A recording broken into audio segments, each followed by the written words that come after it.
سوال ہے کہ شہروں کی ماں کس شہر کو کہا جاتا ہے؟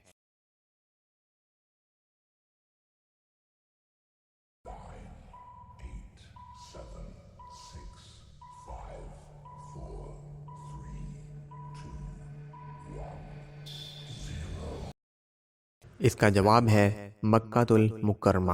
قرآن مجید میں اللہ تعالیٰ نے مکہ کو شہروں کی ماں ام القریٰ کہا ہے۔ مسجد میں امام کے کھڑے ہونے کے لیے محراب کو کس نے ایجاد کیا؟